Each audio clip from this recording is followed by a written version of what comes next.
Welcome to Battleground Chats, where I interview fascinating risk and resilience people from around Australia and the world. And today I'm lucky enough to be chatting to Vivek Chopra, and he has an amazing background and story. So Vivek, welcome to Battleground Chats. Thank you very much, Craig, for inviting me to your podcast. Very honored to be here, to be absolutely honest with you. Start with where did you come from? So how did you get into risk?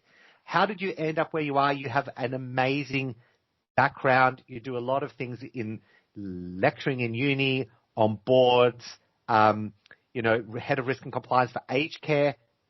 How did you come up and manage to do all those different things? To be honest with you, Craig, I started off my career as an external auditor. So I wanted to become an external audit partner. But I was seeing one side of the financial statements. Yes. But I was not seeing what was happening inside that helped me to understand better. Yeah, you do walkthroughs and stuff, which is great. But what's actually happening at the ground level? What is going on? That always fascinated me. And I took the leap from external audit first into internal audit. Yep. When I went into internal audit, I became the head of internal audit, and there I got exposed to the risk world. Because, at that point of time, there was a lot of language happening in the internal audit world about preparing audit plans with a risk-based approach. So what is this risk-based approach was something that I delved into, learned about it, and that absolutely opened my eyes to the risk world, risk culture, risk behaviors, and I said, okay, I've done internal audit. I know what that is all about to the best of my ability.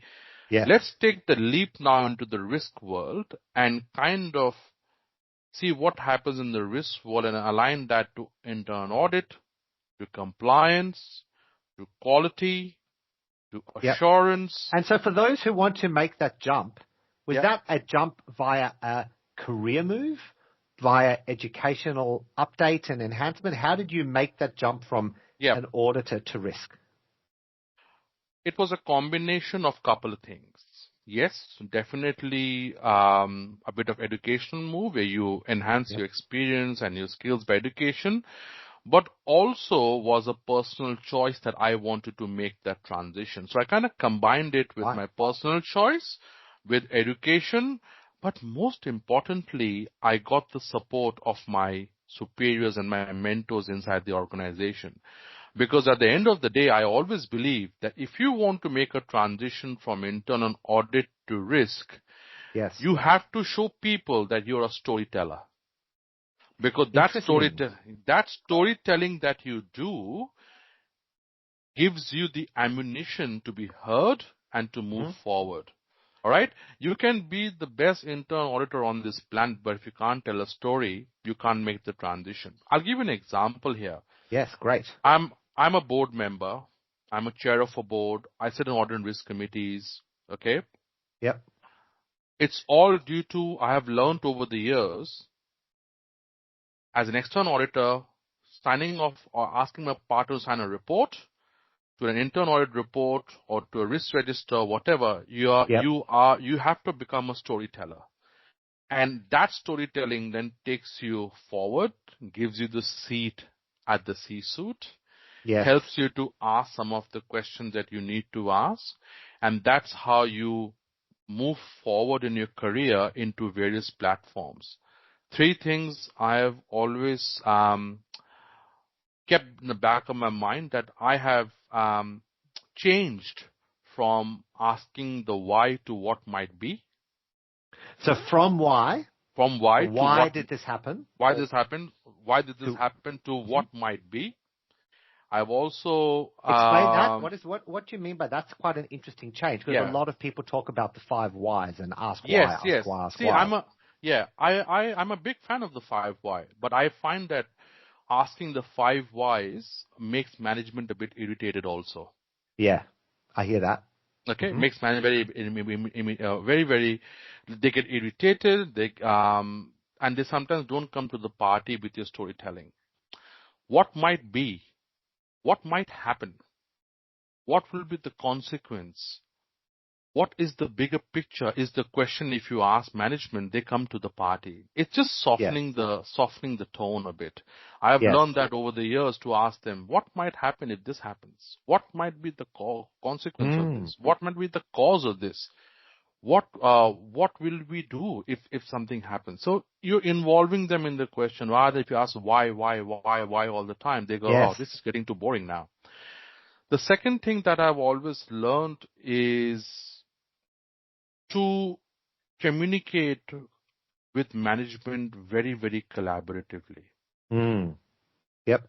I made that transition. I'll be honest and fair here in your podcast. When I was an external auditor, I used to come across somebody who was very intimidating. Yep. And over the years, I used to be an external auditor and internal auditor as well. There were many of those individuals. Yeah. And I told myself this is not going to work for the long term. So I made the transition to collaborativeness, to engagement. Yes. And most importantly, not calling out management in meetings and working with them. Yes. So that transition has also helped me in that journey. Yes. And I think that's really important because I always tell the story that when I used to start my internal audit engagements, I would always start by saying, we're here to help you. And absolutely, you can use us to your advantage. As internal auditors, if you know there are issues and you want to highlight them, we can help you get funding or get recognition or get what you need. But let's work together to do that. And people used to be shocked that I would be so collaborative. That's a really good word to use for that. Yeah, absolutely. And, I've also learned over the years, we talk about an audit culture in the organization.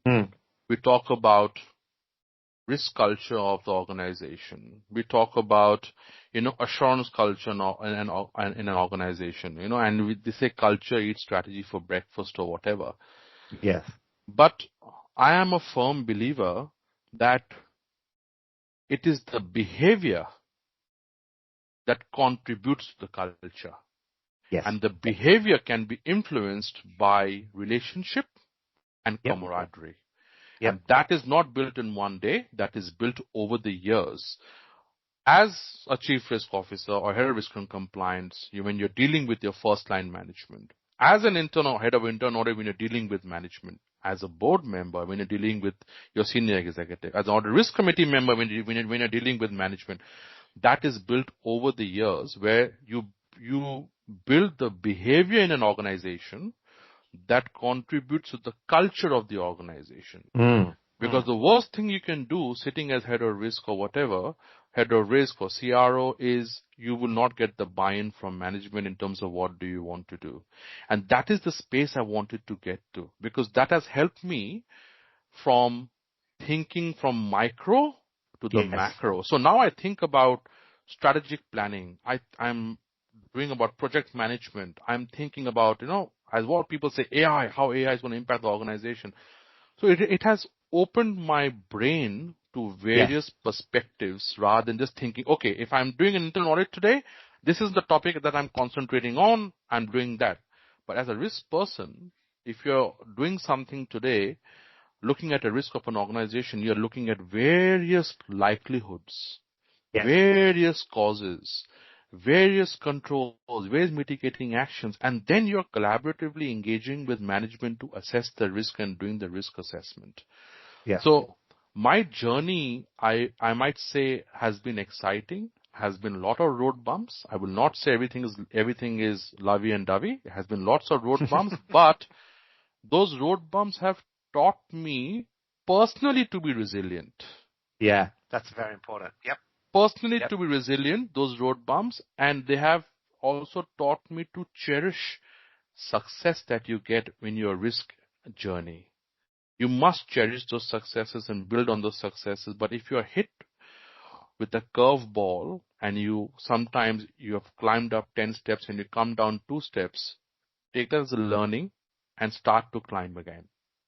That's very good advice. I totally agree with that. Because sometimes you might think you come to a roadblock, it's, the worst thing that's ever happened to you, but it might actually be a blessing in disguise. So cherish every moment. I agree with that. Okay, so that's an amazing journey. So now we're here today. It's early 2025. What to you are the biggest risk and resilience challenges that you think we face? In Australia, maybe, I know you currently work in aged care, but in aged care and NDIS facilitation and things like that, but what's on the risk and resilience horizon in your view? Yeah. Greg, I will talk to that in two aspects to you. Go for it. What is happening in the risk and resilience world, and based on my experience, being in the NFP space, aged care space, local government space, one of the biggest challenges that we have is the pace. The pace of change. Yes.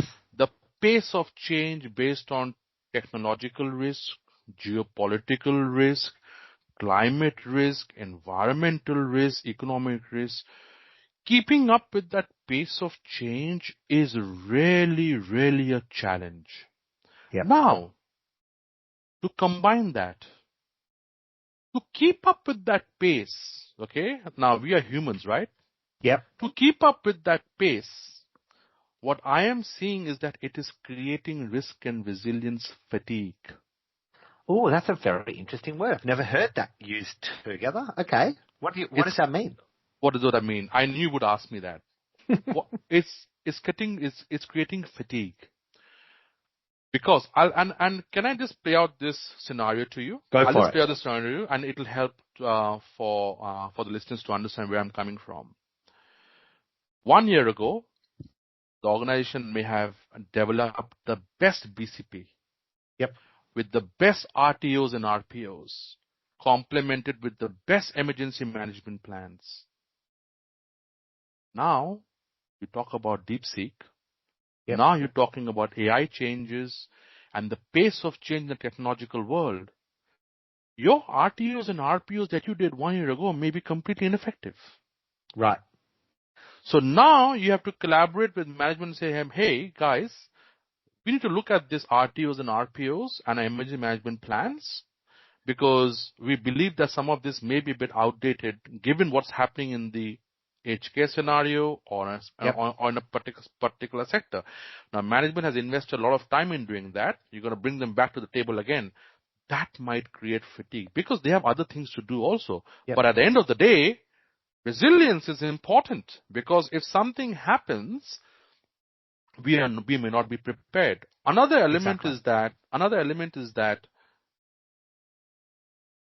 and I've seen this very often, the best BCPs and resilience documents and risk management tools have been prepared, but they are sitting on the shelf. Yeah. Never been tested. Yep.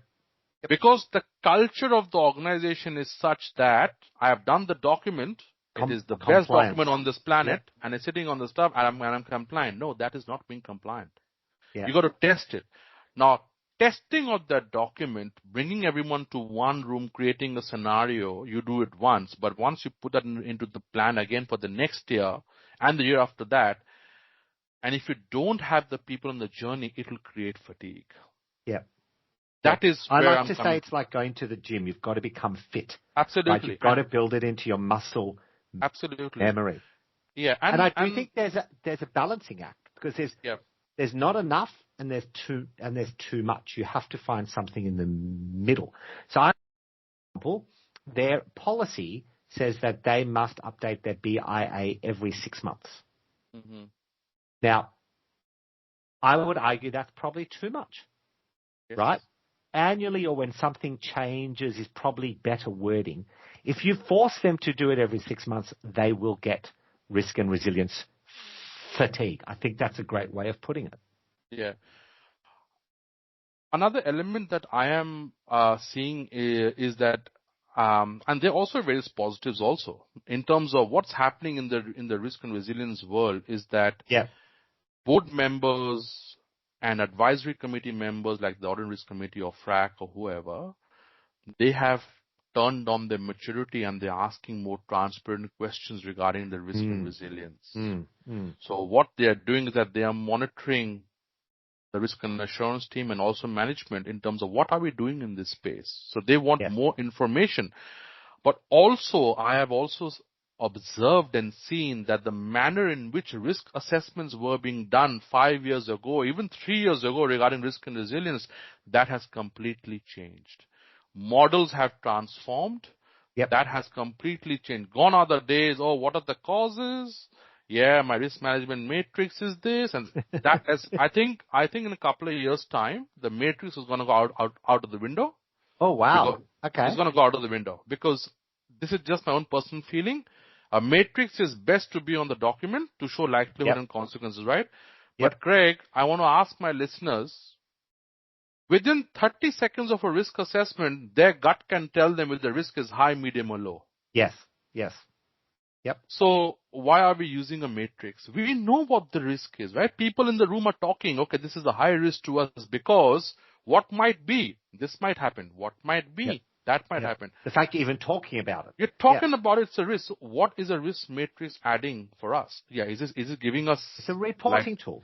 Reporting tool, but is it adding any value? It's a reporting tool that I need to have from a risk management tool. Brilliant. It looks lovey and dovey. Green, orange, yellow. Wow. But what is it contributing? Nothing. So I think in 2 years' time, that's going to go out the window. Risk management models have completely changing. Yeah. Okay. ELT does not want to know what is happening from top to bottom. They want a synopsis. Yep. These are my causes. I think the risk is high. You have to do this mitigating actions and implement these controls. Boom. Done. 20-minute storytelling and it is done. And so that's what I'm seeing in this space. It is an ever-evolving space, and anybody, including myself, if I take a pen and I say, today I have done everything regarding risk and resilience and I'm happy, and I put the pen down, that is the danger of becoming obsolete. You cannot never put your pen down around risk and resilience because you have to keep that on, keep on it. So when you're having your catch-ups, when you're having your catch-ups with the CIO or your cloud architect in the organization that you may have, one-on-ones, set aside 5 to 6 minutes and ask them, what's happening in the continuity space? Are you seeing something? Bring them. I said, what's happening? When was the last phishing test done? What's happened? Results, whatever. Keep the dialogue going.